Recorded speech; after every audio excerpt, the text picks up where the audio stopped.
জয় মা তারা।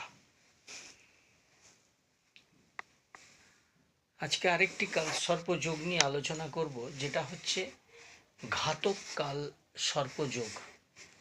এই যোগটা থাকলে কি হয়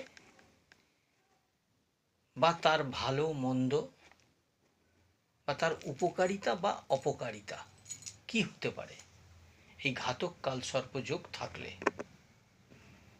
এবং কখন আমরা বুঝতে পারি যে ওই জাতক বা জাতিকার ঘাতক কাল সর্পযোগ অবস্থান করছে জন্মকুণ্ডলিতে। প্রথমে বলে রাখি, দেখবেন কিছু কিছু ব্যক্তির আয় উন্নতির দিকে আচমকা খুব উপার্জন হচ্ছে, হঠাৎ এই উপার্জনটা বন্ধ হয়ে গেল বা থেমে গেল।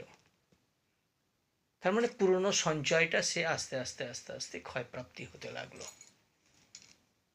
আবার দেখা যাচ্ছে ওই সকল ব্যক্তি অন্যের হাত মাধ্যমে খুব সম্মান প্রাপ্তি হয়। আবার কিছু ব্যক্তি আছে তারা সম্মান নষ্ট করে ফেলে।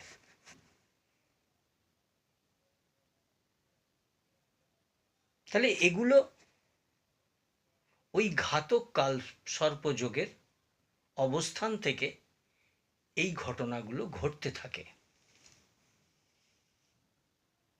এই ঘটনা ঘটলে জন্মকুণ্ডলিতে দেখা যাচ্ছে যে রাহু যদি দশম পতিতে অবস্থান করে এবং কেতু যদি চতুর্থ পতিতে অবস্থান করে, তাহলে এই ঘাতক কাল সর্পযোগটি পরিষ্কার রূপে দেখতে পাওয়া যায়। আবার এইরূপ অবস্থা হলেও মানে যে খারাপ পরিস্থিতিটা তৈরি হয়, কিন্তু সিংহ অথবা কন্যা রাশির ক্ষেত্রে কিন্তু এই স্থিতিটা বা আর যে সকল গ্রহ আছে সেই সকল গ্রহ যদি খুব স্ট্রংভাবে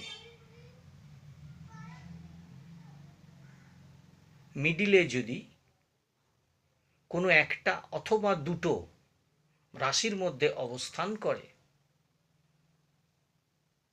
তাহলে কিন্তু সেই সকল ব্যক্তি অর্থ প্রাপ্তিতে তাদের কোনো বাধা আসে না এবং মান সম্মানটাও তাদের বজায় থাকে। এ ব্যতীত ঠিক পূর্বে যেটা বললাম, ঠিক সেই ঘটনাগুলো ঘটতে থাকে। যদি এই রকম কোনো অবস্থান তৈরি হয়, অবশ্যই ঘাতক কাল সর্পযোগটি কাটানোর ব্যবস্থা করবেন। তাহলে দেখবেন ওই পরিস্থিতিগুলো তৈরি হবে না এবং উন্নতির পথটা সঠিকভাবে বজায় থাকবে। নমস্কার।